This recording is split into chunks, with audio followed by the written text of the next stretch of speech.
पूर्व जन्म के संस्कार अच्छे हैं, चाहे कोई मकान भी बना लो, कैसा ठीक सा बना लो, कोई कार भी ले लो, मोटरसाइकिल भी प्राप्त कर सकते, क्योंकि आज कलयुग है।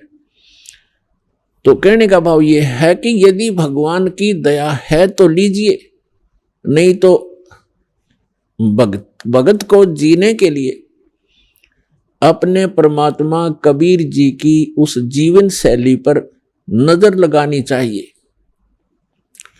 सारे ब्रह्मांडों का निर्माता, सभी आत्माओं के उत्पन्न करने वाला, सबका धारण पोषण करने वाला, सबका पेट भरने वाला, राजा को राज देने वाला, सेठ को धन देने वाला, वो स्वयं एक झोपड़ी में रहा करते थे। सारे ब्रह्मांडों का पेट भरने वाला, सबका धारण पोषण करने वाला, असंख्य ब्रह्मांड का संचालक बनारस के अंदर एक झोपड़ी में रहा करते थे। तो परमात्मा कहा करते थे कि लोक लाज ना कीजिए, निर्भय हो रहिए, यो मन साधो दीजिए तो गोविंद पाइए।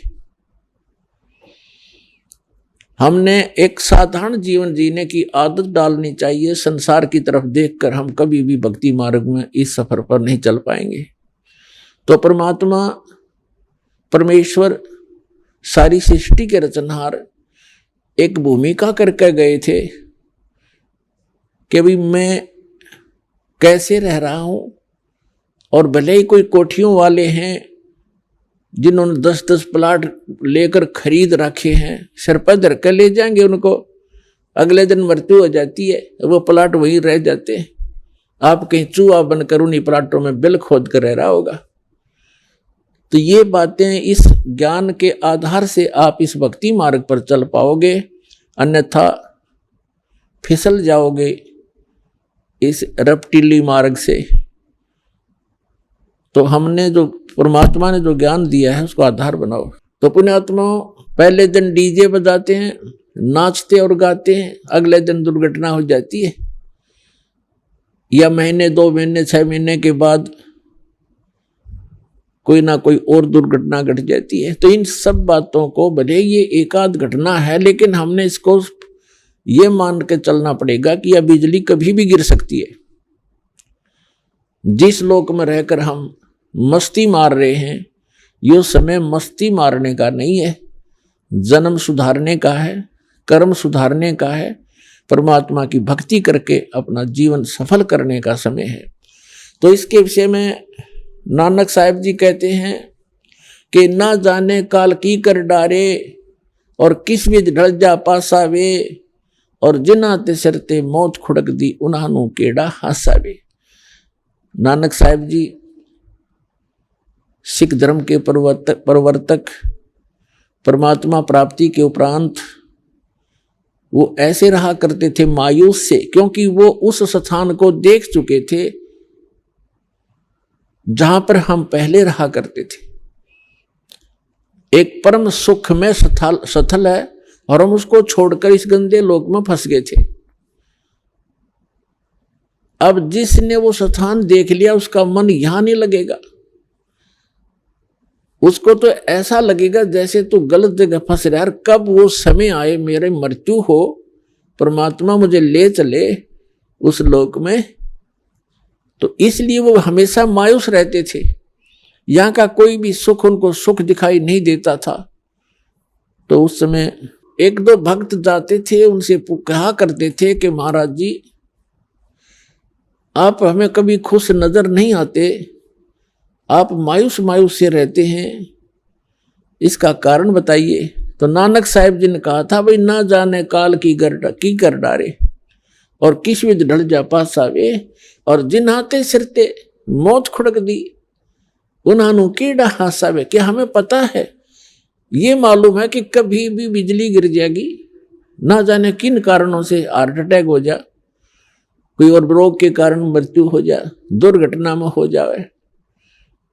और यहाँ पता नहीं के बिजली गिर जाए। जैसे उत्तराखंड के अंदर गए थे केदारनाथ का माथा टेकने और कल्याण कराने, और वो क्या हो गया वहां पर 1 सेकंड में आराम से बैठे बतला रहे थे कोई कुछ कर रहा था, कोई सोच रहा था, कोई विवाह की बातें कर रहा था, कोई भविष्य की प्लानिंग बना रहा था, ये बनाऊंगा, वह कोठी बनाऊंगा।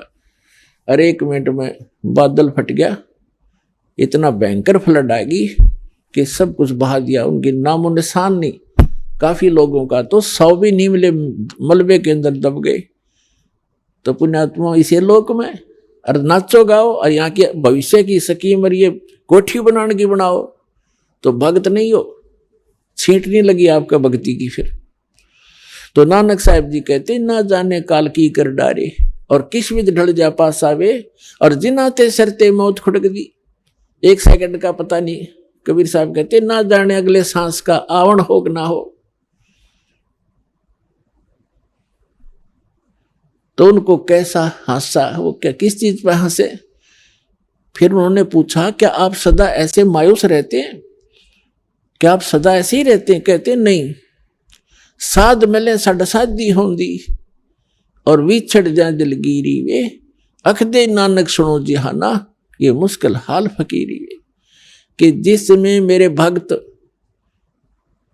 मेरे शिष्य जब वापस आते हैं सत्संग श्रवण करने के लिए और ये यूं के यूं आ जाते हैं तो मुझे खुशी होती है, क्योंकि पहले स्टार्ट में बहुत ही कम श्रद्धालु उनकी शरण में आए थे, क्योंकि वो ज्ञान पहले वो हिंदू धर्म में जन्मे थे नानक साहब जी, और फिर उसके बाद ये हमारा मार्ग तो एकदम विपरीत है। उस समय लोग शिक्षित थे नहीं, तो उनकी मार्ग को स्वीकार करने वाले उस समय बहुत कम थे।